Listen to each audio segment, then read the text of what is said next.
Are you thinking of moving to Livermore, California? In this video, I'm going to dive deep into the pros and cons of what it's really like to live in this East Bay suburb. So let's get into it. I'm Victoria Ortiz. I'm a local Bay Area realtor. I help families move in and around the East Bay. So if you'd like more information on a specific city or neighborhood, please don't hesitate to give me a call, send me a text, or shoot me an email. I'd be more than happy to help you. And don't forget to hit that subscribe button. I'll be posting more content about what it's really like to live in Moore, so stay tuned. I'm going to start off with the pros first. The first pro of living in Livermore is the small town feel. Livermore is a relatively small town. It's relatively quiet and definitely has a big sense of community. It's a town where it's normal to run into people you know when you're downtown, when you're at the grocery store, where people kind of just know each other.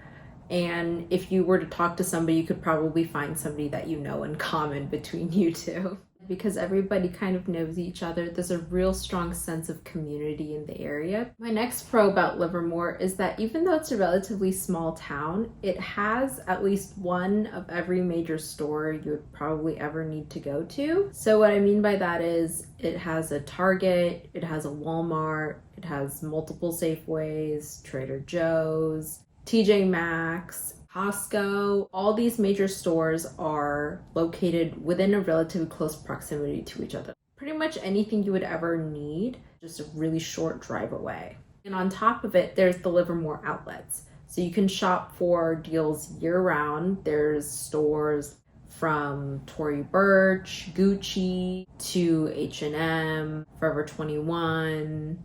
So it's definitely convenient to live in Livermore. The next pro about living in Livermore is that it has such a great downtown. The downtown area has tons of cute restaurants and shops, and there's always community events going on. For example, during Halloween, there was a witches' night out where everybody dresses up like a witch and goes downtown and goes to restaurants, bars. There was even a trunk or treat for the kids where the kids go around and essentially trick or treat at the local businesses, and they set up like a little concert for the kids with vendors. Another example of this would be the Livermore Sights and Sounds Parade, which happens during the holidays. And all these things basically just highlight all the small businesses that are local to the area. Another pro of Livermore is that there's plenty of opportunities to wine taste.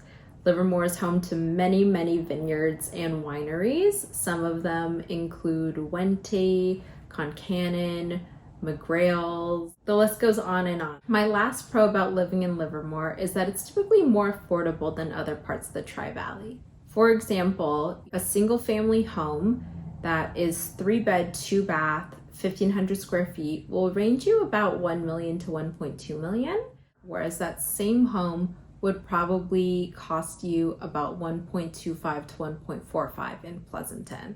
Next up are the cons.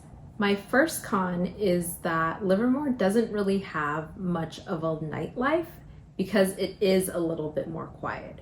Now, this could be a pro or a con depending on how you feel about it. Don't get me wrong, there definitely are a good amount of bars downtown, and it definitely does get busy, but if you're the type that likes to go out and club every single weekend, you might get a little bit bored. However, if you do want a little bit more action, people in the area typically go to Walnut Creek for an even wider selection of bars and restaurants. The next con I have is the traffic. So Livermore is one of the last cities along the 580 before you cross the hills into Tracy. And if you live in the East Bay, you probably know that commuting is kind of just a lifestyle here.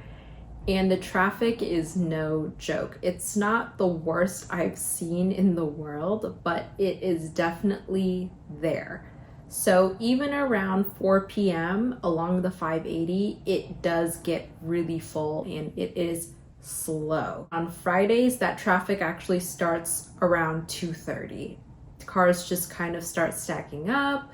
People are trying to go home. People are trying to go away for the weekend. it's kind of just part of the bargain when you live out east. My next con is that everything can kind of feel a little bit far when you live in Livermore.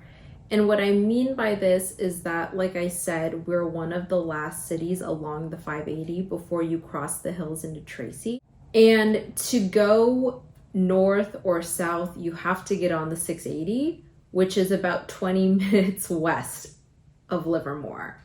So let's say I wanted to go to Danville or Walnut Creek or Concord, I would have to drive 20 minutes west before I could head north, versus if I were to live somewhere like Dublin or Pleasanton, I can kind of just hop on the 680 and head north already. But when you live in Livermore, again, to get into Pleasanton, it's still about a 20-minute drive, as well as Dublin. It's not that big of a commitment, but if you like to spend a lot of time in these other cities like San Ramon, Danville, Walnut Creek, it is something to think about. My last con is that it does get really hot in the summer. Now, when I first moved to Livermore, I kind of underestimated how warm it actually gets. In the summer, you can kind of expect it to be from mid-90s to even 100, all the way from, let's say, like July to September. Even into October, I think I've experienced it being in the 90s before. It does get really hot. I wouldn't underestimate that. So definitely you're gonna need to run the AC. I know people who get away without it, but it does get very hot. If you found this video helpful, go ahead and like and subscribe. Like I said, I'll be posting more content on what it's really like to live in Livermore in the Tri-Valley area. Thanks again for watching, and I'll see you in the next video.